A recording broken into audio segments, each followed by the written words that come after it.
Last episode में हमने देखा था कि हाउचेन ने अपने पार्टनर बीस्ट के बारे में उन्हें बता दिया था। वहीं पर हमें मून को दिखाया जाता है जो कि उनसे कहते हैं कि अभी के टाइम में तुम सभी की पावर काफी कम है, तो तुम सभी को अपने कल्टीवेशन पर ध्यान देना होगा। और इसके बाद वो कहते हैं कि मैं तुम सभी के टीम को तोड़ता हूँ, जिससे वो सभी काफी गुस्सा हो चुके थे। और इसके बाद वो विरोध करना स्टार्ट कर देते हैं, पर मून की पावर काफी ज्यादा थी, जिसकी वजह से वो सभी उसके सामने नहीं टिक पाते और मजबूरन उन सभी को उसके बात को मानना पड़ता है। पर वो सभी जाने से पहले साथ में कुछ टाइम को बिताते हैं जो कि काफी ज्यादा खूबसूरत होते हैं। साथ ही जो हाउचेन था वो कार्ड के साथ में भी टाइम को बिताता है।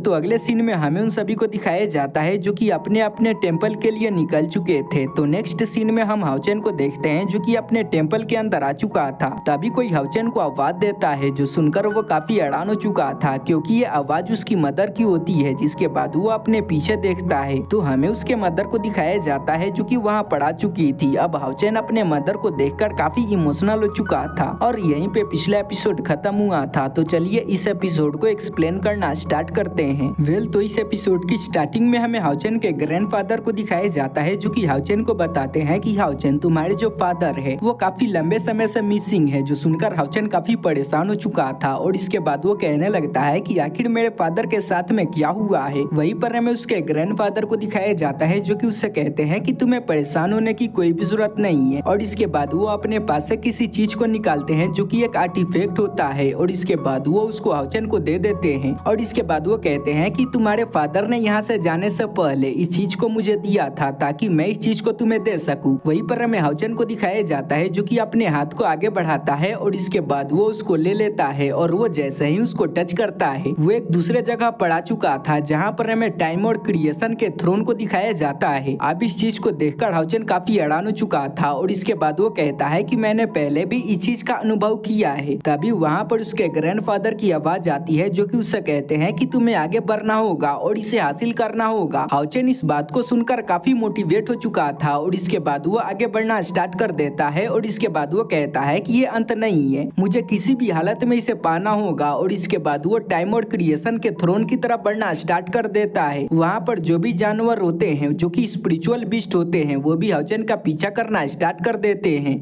और ये सीन यहीं पे कट हो चुका था। तो नेक्स्ट सीन में हमें हाउचेन को दिखाया जाता है जो कि एक जगह पड़ा चुका था जहाँ पर काफी सारे टेक्निक होते हैं। हाउचेन अपने सामने इतने सारे टेक्निक को देखकर काफी हैरान हो चुका था और इसके बाद वो कहता है कि आखिर मुझे इन सभी टेक्निक्स में से किस टेक्निक को सीखना चाहिए।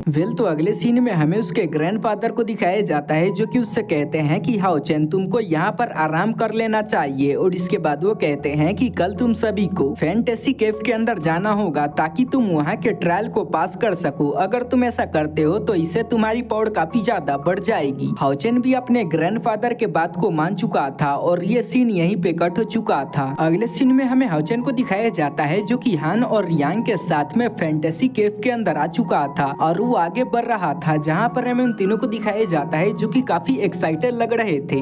तो अगले सीन में हमें दिखाया जाता है कि वो सभी एक मूर्ति के पास में आ चुके थे जो कि काफी बड़ा था और वो अचानक से अपने पावर को रिलीज करना स्टार्ट कर देता है, जिसके सामने खड़े रहने में उनकी हालत काफी खराब होने लगती है। अगले सीन में हमें हाउचेन को दिखाया जाता है जो कि कहता है कि प्लीज आप हमारे ट्रायल को स्टार्ट कर दो, जहाँ पर हमें उस मूर्ति को दिखाया जाता है जो कि फैंटेसी केव के ट्रायल को स्टार्ट कर देता है। तभी अचानक से वहाँ पर कुछ रिएक्शन होना स्टार्ट हो जाती है और हमें पता चलता है कि वहाँ पर एक वॉरियर समन हो चुका था। अब इस वॉरियर को देखकर वो तीनों काफी एक्साइटेड हो चुके थे। हाउचेन तो आगे भी बढ़ जाता है और उसके साथ में फाइट करने के लिए रेडी हो चुका था और अपने स्वॉर्ड का यूज करके उस पर अटैक कर देता है। पर हमें गोल्डन आर्मर वाले बंदे को दिखाया जाता है जो कि आसानी से हाउचेन के अटैक को रोक देता है और इसके बाद वो उसको पीछे फेंक देता है। यांग अपने स्लेश का यूज करके उस पर अटैक करता है पर हमें गोल्डन वॉरियर को दिखाया जाता है जो कि अपने हाथ से ही उसके अटैक को डिस्ट्रॉय कर देता है और यांग पर अटैक कर देता है। यांग भी अपने स्वॉर्ड का यूज करके उसके अटैक को रोकने के लिए रेडी हो चुका था पर तभी उसके सामने हान आ चुका था जो कि अपने डिफेंसिव पावर का यूज करके उसके अटैक को रोकने लगता है, पर ऐसा करने में उसको काफी ज्यादा दिक्कत हो रही थी। और इसके बाद हमें इसके नाम के बारे में बताया जाता है जिसका नाम बैटल थ्रोन हेरोइक स्पिरिट होती है जो कि काफी ज्यादा पावरफुल स्पिरिट होती है। वहीं पर हमें उस बंदे को दिखाया जाता है जो कि अपने एक बहुत ही पावरफुल टेक्निक को एक्टिवेट करना स्टार्ट कर देता है जिससे वहाँ पर एक फॉर्मेशन बन चुका था और जैसे ही उसकी टेक्निक कंप्लीट होती है वहाँ पर काफी पावर रिलीज होना स्टार्ट हो जाती जाती है और उसके आसपास में कुछ प्लैनेट्स भी आ चुके थे। तो आप इसी बात से अंदाजा लगा सकते हो कि इसकी टेक्निक कितनी ज्यादा पावरफुल होगी और इसके बाद वो अपने अटैक का यूज करके उन पर अटैक कर देता है और इस अटैक का नाम get the ultimate secret skill होता है।